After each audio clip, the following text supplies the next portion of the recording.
All right. So this question is just like question 4 from your end of unit test. And this says the inequality below compares two rational numbers. And they give you this inequality.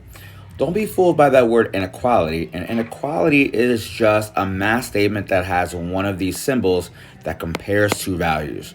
And this symbol actually means less than. But like we've discussed in class, the symbol actually means two things. It means, if you have it like this, something, and then that symbol, and then something else, it means that this is less than that. I hope that makes sense. But not only that, it also means that this is, I'm actually going to write the other one down here. Okay, so we have this, and then the less than symbol, and then this, and then it means that this is to the left of that. Because on a number line, when you have a number that is less than another number, you're also saying that that number is to the left of that number on the number line. So again, this is to the left of that. So what we're saying here is two things. One, that this fraction here, negative 11 over 18, is less than negative 5 over 12. But we're also saying that this fraction, negative 11 over 18, is to the left of that. And that's going to help us a lot with answering this question.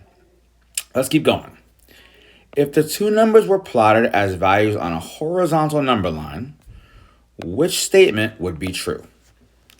Let's start with the fact that they're both negatives, okay? Because, as we should know, when you have a number line, if I have this number line here, and you have 0 here, then the numbers to the right of 0 are all positive numbers.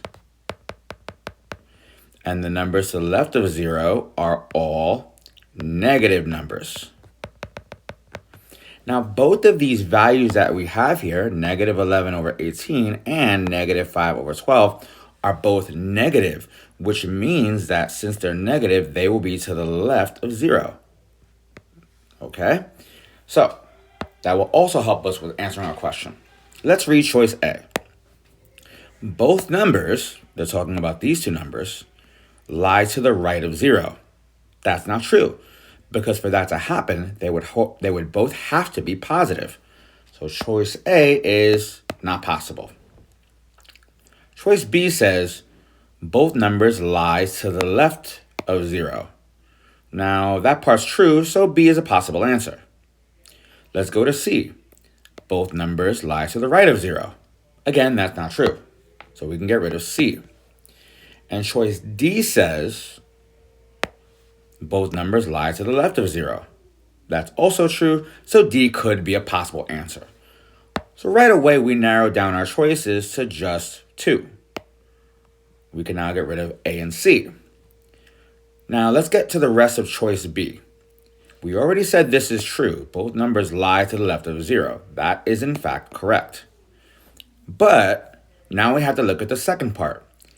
Does negative 11 over 18 lie to the left of negative 5 over 12? And the answer is yes, because we're saying right here that negative 11 over 18 is less than negative 5 over 12.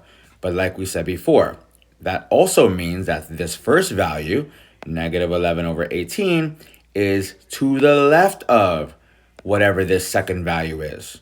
So therefore, negative 11 over 18 is to the left of negative 5 over 12, making B our final answer. And just to make sure that we understand this, D can't be the answer, because even though it's true that both numbers lie to the left of 0 because they are negative, This part makes it an incorrect statement because negative 11 over 18 is not to the right of negative 5 over 12. Hope this helps.